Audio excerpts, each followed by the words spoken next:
Welcome to the Revenge Story Times channel.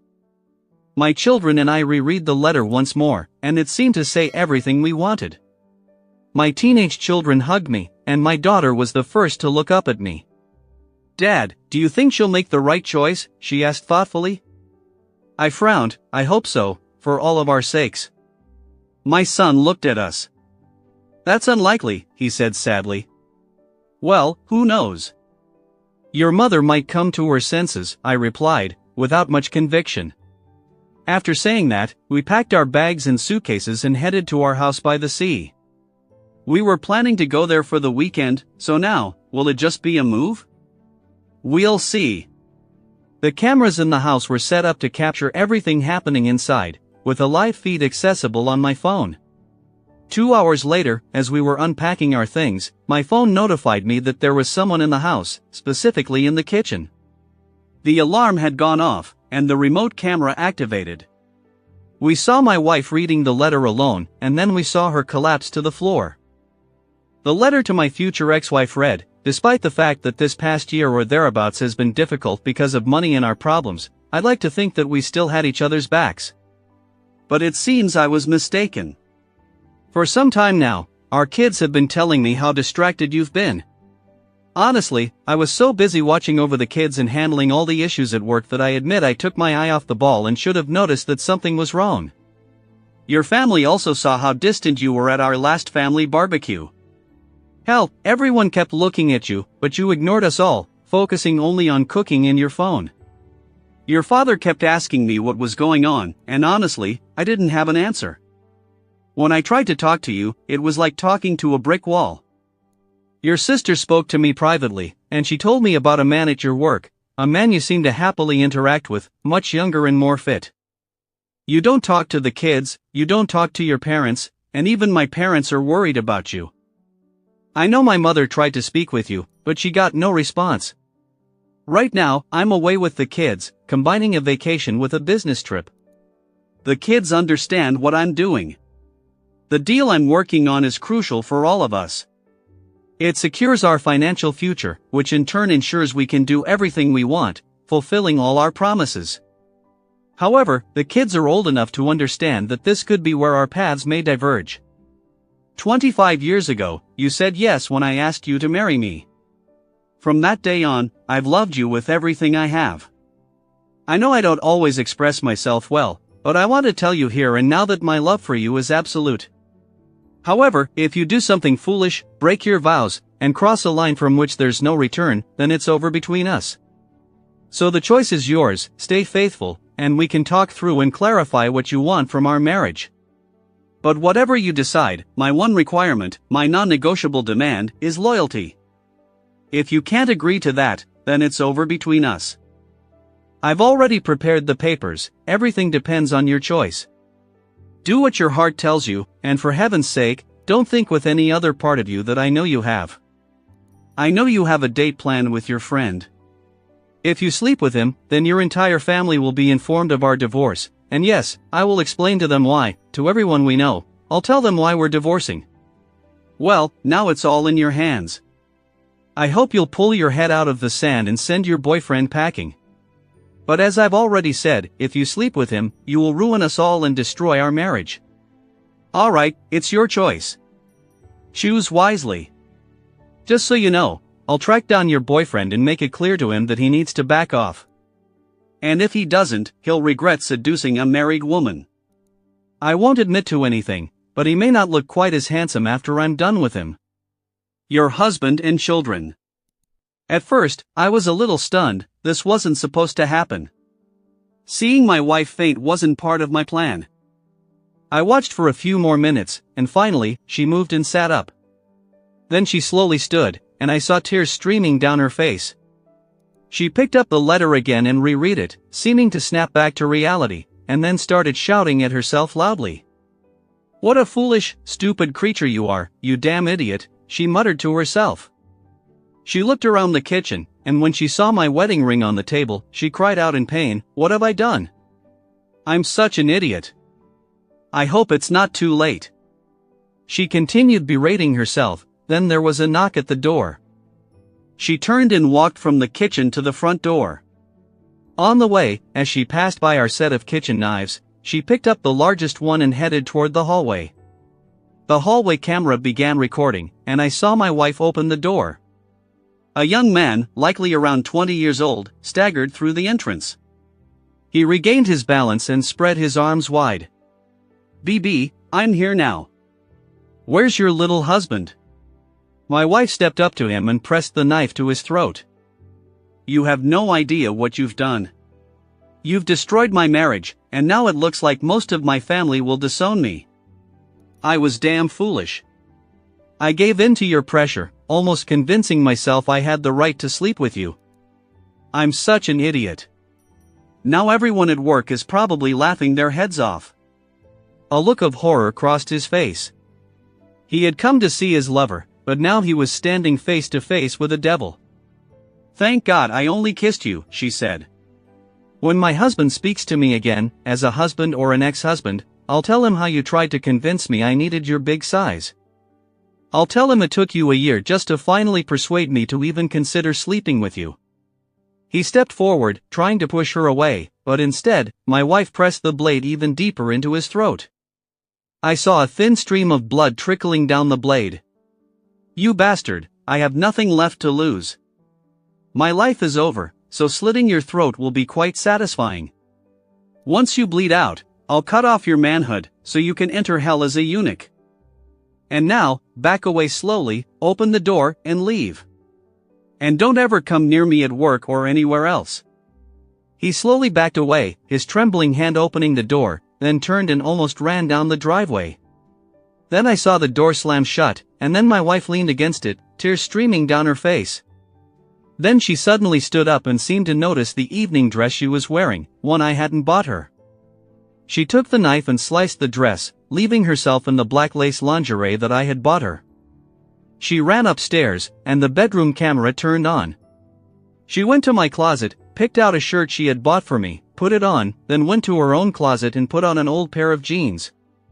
Then she started making a call. My phone rang, and of course, it was my wife. "Yes, Carol, how can I help you?" I said without any emotion. "Gary, I know you saw him in the house. I know you saw me nearly kill him, and Gary, God knows, would have gladly slit his throat." There was a manic edge in her voice. "Carol, listen to me carefully.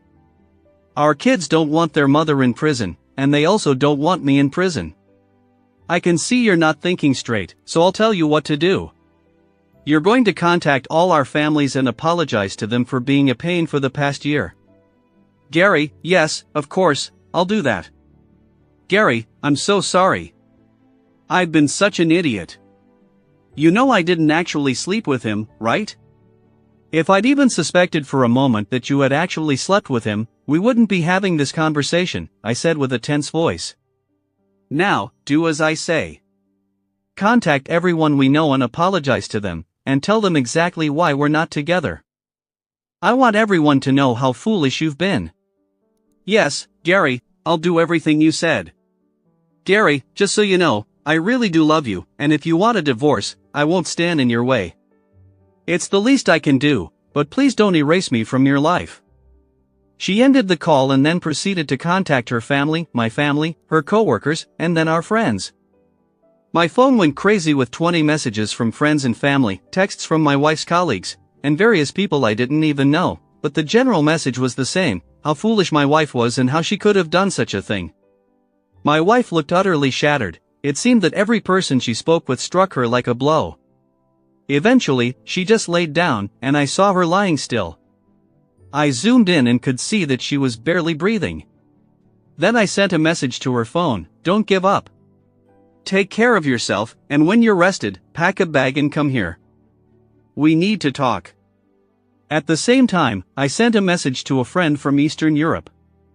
He was a bit rough around the edges but very loyal, and he had connections in the darker parts of society. The message read, "Yes, make him disappear." After he read it, I deleted the message and all traces of it from my phone. Only my friend and I knew that I had sent it. The intent of the text was clear enough. Carol arrived 3 hours later. She looked tired and sad but otherwise fine as she stepped out of the car. The kids ran up to her and hugged her. "Mom, thank you for finally choosing us. We all missed you, even Dad, though he won't admit it," said Alice, our daughter, glancing over at me. Our son, Martin, hesitated for a moment, then looked at me. I nodded, and he walked over to his mother and awkwardly hugged her. "Mom, it's good you're here. To be honest, we didn't expect you to threaten your boyfriend," he said with a smile. Carol didn't know what to say. She looked at me and opened her arms. I hesitated for a moment and saw the hurt on her face. "Dad, you're not going to catch an STD just by hugging," Alice said with a smile. Of course, she was right. I stepped forward and hugged my wife, maybe for the last time, and she clung to me, repeating, "I'm so sorry, forgive me," over and over. Eventually, we let each other go. Martin picked up Carol's suitcase and turned to me. "Dad, which room?" "In the guest room," I said. "I'm sorry, Carol, but I can't be with you right now, knowing you were with that jerk," I said, trying to stay calm. "Gary, I know you don't trust me, but I never had sex with him," she said sincerely. "I want to believe you, but for the past year, you haven't really been with me mentally. You left all of us, our friends, and family behind, so until you show me a clean bill of health, you're staying in the guest room. Just so you know, you can't just come back into our lives just because you threatened your boyfriend. I need more proof from you that you're the woman I married. Gary, I'm so sorry. Is there really no hope for us?" Tears streamed down her face. "At this point, there's very little hope. I'm sorry, Carol, but it's all up to you." I turned and walked into the house, then went to my study and closed the door. I shut my eyes and tried to gather my thoughts. One of the main problems was the lack of information, but tonight I would learn everything that would allow me to choose one path or another. I woke up to the smell of bacon, eggs, and toasted bread. I got up and stretched. I checked my phone and saw many messages and voicemails, most of them supporting my actions, but one or two urged me to forgive my wife. Then I saw a series of messages from an unknown number, and the messages were clear: "No sex with your wife. They only kissed. He only touched her outer clothing, sometimes brushed against her bra. No love, he just wanted to sleep with her. He slept with other married women and enjoyed it. Your wife was the only one he didn't sleep with. She kept refusing. That jerk will never sleep with women again, his tool is gone." This started 6 months ago, and who knows what happened before that. Ask your wife. My advice: if you still love her, stay with her. Just my advice. I'll keep an eye on her for 6 months, and then I'll stop. Good luck. I carefully read the messages and replied, "Thank you. Good job." With my phone in my pocket, I walked into the kitchen, where my wife and kids were watching me. "Carol, we need to talk. This has been a long time coming. I should have sat you down and yelled at you a year ago, but now it's easy to talk, isn't it?" Hope and fear reflected on her face through her tears. "Carol, I'm giving you a free get-out-of-jail card, but you need to earn it. You will be the best daughter to your parents, the best daughter-in-law to my parents, the best friend to our mutual friends, and you will work hard at your job. And last but not least, you will be the best mother to our children. You will be the one to take them to soccer practice, drive them to parties, and support them in difficult situations. In short, you will make up for all the crap we've been through this past year because of your emotional affair with that jerk. By the way, don't worry about him. He's no longer your concern." Carol looked shocked for a moment. "Gary, I don't know what to say. I was truly foolish. I followed bad advice and was lied to. I'm also obviously very trusting, but if you give me a chance, I will prove to you and everyone else that I'm not a lost cause." She stood up, hugged me, and then stepped back. "I love you, Gary. I always have and always will, and I will show you my love until the day I die." Martin coughed. "Dad, take Mom upstairs and show her who's in charge around here." "My girlfriend likes it when I take control," he said, laughing. That I grabbed my wife by the hand and pulled her upstairs. I took control of the situation and really showed her who was in charge, but I wore protection. Yes, I had sex with her for several hours.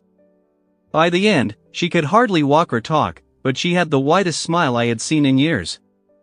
2 weeks went by, and Carol continued to show everyone, my family, her coworkers, our kids, and especially me, that she was worthy of forgiveness. From me, essentially, I romantically love her every night and almost every morning before I leave for work. We go to restaurants and bars. She dresses well but never acts inappropriately. She rejects any male attention, her phone is always on, her tracker is always active, and she tells me where she's going, even if she's with family or mutual friends that we meet as couples or families. She never goes out alone, it's her choice, not mine. She gives herself to me the way I like, but I'm not cruel, and I only have sex with her if she wants it and participates.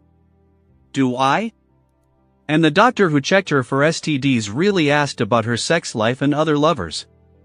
I was there when she grabbed my hand and said, "This is my husband and my lover. No one else will ever compare to this man. He is my life." I almost threw him out, and now, until I die of old age, all of my body belongs to him and only him. The doctor just smiled and shook my hand. Yes, we did have unprotected sex that night, it's so much more enjoyable. Oh, and yes, Carol's potential boyfriend disappeared. No one was really looking for him. Apparently, several husbands divorced their wives because of him, and well, the police didn't do much since one of the affected husbands was an active police officer. Did he die a slow, painful death? No, he didn't die. He is disfigured and powerless, avoided wherever he goes, and his life is a living hell. Do I trust Carol? Hell no. Do I love her? Yes. Does she make up for the fact that she was a terrible person for a year? Damn right, yes. Life in our home is never boring now. Our kids are growing up quickly, and they have their own partners, but they still hang out with us. So in the end, justice has prevailed. Thank you for listening until the end. See you in the next episode of Revenge Story Times. Take care of yourself and your loved ones. Goodbye.